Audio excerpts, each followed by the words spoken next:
एक आर्ट है, एक कला है। ये दोनों बहुत अलग चीजें हैं और ये कला, ये आर्ट आपको सीखनी पड़ेगी, आपको डेवलप करनी पड़ेगी। पर मैं आपको सजेस्ट करूंगा कि आप अपनी मातृभाषा में ही बोलने की कला को सीखें। हाँ, आप इंग्लिश लैंग्वेज बोलना भी सीख सकते हैं, पर यह जरूरी नहीं कि जिसे इंग्लिश लैंग्वेज आती हो उसे बात करना भी आता हो। तो सबसे पहले तो ये बात अपने माइंड में आप क्लियर कर ले कि आपको जो भी लैंग्वेज बोलना आती है आप उसमें ही कम्युनिकेशन स्किल सीख सकते हैं।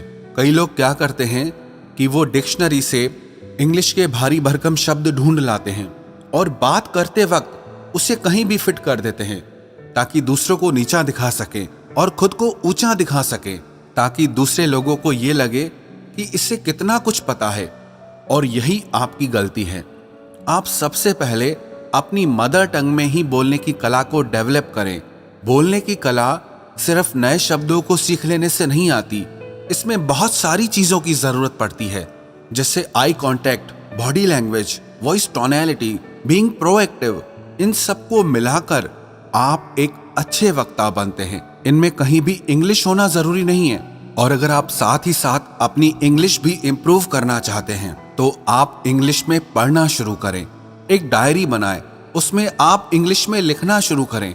अगर आप कुछ सुनते हैं या देखते हैं तो आप सुनकर, देखकर भी अपनी कम्युनिकेशन स्किल को इम्प्रूव कर सकते हैं। आप अपने ब्रेन को इस तरह से ट्रेंड करें कि वो हर तरह से सीख सके।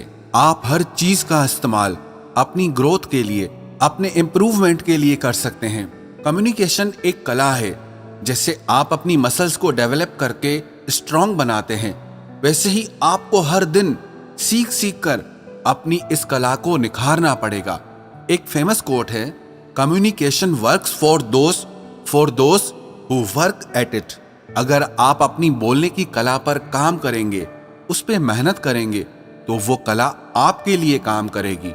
अगर आप अपने बोलने की कला पर मेहनत करेंगे तभी आपके बात करने के तरीके में अंतर आएगा, परिवर्तन आएगा।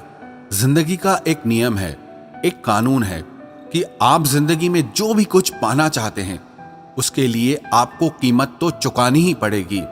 If you want something you must pay the price, nothing is free. अगर आप जिंदगी में कुछ खरीदना चाहते हैं और जितनी अच्छी उसकी क्वालिटी खरीदना चाहते हैं तो आपको उसकी उतनी ज्यादा कीमत भी चुकानी पड़ेगी। पर जिंदगी के इम्प्रूवमेंट में पैसों से काम नहीं बनेगा। कुछ लोगों को लगता है कि मैं पैसे से सब कुछ अचीव कर लूंगा। It's not gonna happen. अगर आप एक सुंदर, स्वस्थ और फिट शरीर बनाना चाहते हैं तो आपको खुद उसके लिए वर्कआउट करना होगा। आपको खुद उसके लिए डाइट कंट्रोल करना पड़ेगा, मेहनत करनी पड़ेगी। अगर कोई और आपके लिए वर्कआउट करे, डाइट कंट्रोल करे, तो उससे आपकी बॉडी अच्छी नहीं बनने वाली। उसके लिए आपको खुद मेहनत करनी पड़ती है। और आप अपनी जिंदगी में अच्छे रोल मॉडल चुनिए, जैसे न्यूज रिपोर्टर हैं, जर्नलिस्ट हैं, अच्छे स्पीकर्स हैं जिनके बोलने की कला अच्छी है। आप उन्हें सुनिए, उन्हें ध्यान से देखें कि कैसे वो अपनी बातों से, अपने शब्दों से सब लोगों को प्रभावित कर देते हैं। आप उस कला को सीखें कि कैसे कोई एक व्यक्ति हजारों लोगों को प्रभावित कर देता है और मैं उस चीज को कैसे कर सकता हूं। कहते हैं कि शब्द हमारे बोलने की कला का सिर्फ 7% हिस्सा होते हैं। बॉडी लैंग्वेज बहुत इंपॉर्टेंट है। आपकी आवाज, आपके बोलने का तरीका, आपका बॉडी पोस्चर, आपके बोलने का टोन, आपके बोलने का साउंड, ऐसी बहुत सारी चीजें हैं। सिर्फ शब्दों को सीख लेने से आप बोलने की कला में एक्सपर्ट नहीं हो जाएंगे। साथ ही साथ आपको ये सारी चीजें सीखनी पड़ेंगी। अगर आप मन में ये सोच ले कि मुझे इस कला को सीखना है क्योंकि मुझे इस कला से बहुत फायदा होने वाला है। अब उदाहरण के तौर पर आपके पास 100 आइडियाज हैं किसी काम के लिए, लेकिन अगर आप उन्हें लोगों के सामने अच्छे से प्रेजेंट करना नहीं जानते, अपनी बातों को रखना नहीं जानते, तो उन आइडियाज का कोई मतलब नहीं। और कोई दूसरा इंसान आएगा, उसे अपने आइडियाज को अच्छे से रखना आता है, अच्छे से एक्सप्रेस करना आता है, तो उसके आइडियाज सुने भी जाएंगे, माने भी जाएंगे और अप्रिशिएट भी किए जाएंगे और वो आगे निकल जाएगा। फिर आप बोलोगे इसका गुड लक अच्छा था, लेकिन बात इतनी सी है कि वो कम्युनिकेशन स्किल में अच्छा है और आप उसमें वीक हैं, इसीलिए वो आगे निकल गया। लेकिन आप भी अपनी कम्युनिकेशन स्किल को डेवलप कर सकते हैं। कोई भी इंसान पैदा होने के साथ बोलने की कला को सीख के नहीं आता है। हर किसी को इसे सीखना और समझना पड़ता है।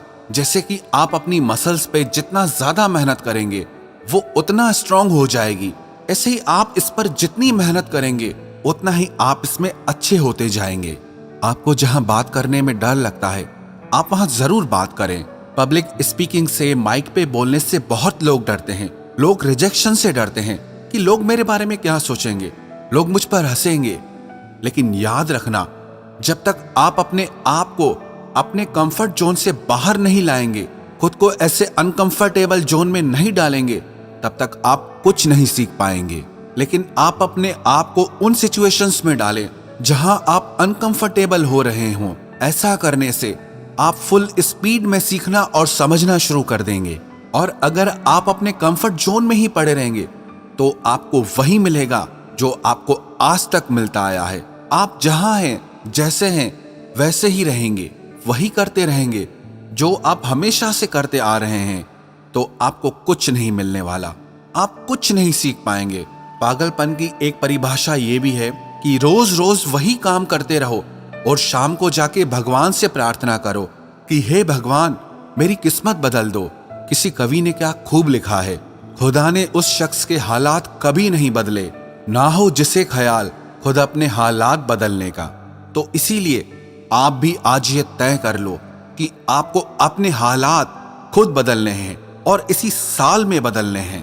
अगर कुछ सीखना चाहते हो ना, अगर कुछ बनना चाहते हो, तो वो करो जो आपको मुश्किल लगता है, तो वो करो जो आपने आज तक नहीं किया। आप वो करो जिसे करने में आपको डर लगता है, जो आपको मुश्किल लगता है। सिंपल सा रूल है, if you want something you must pay the price.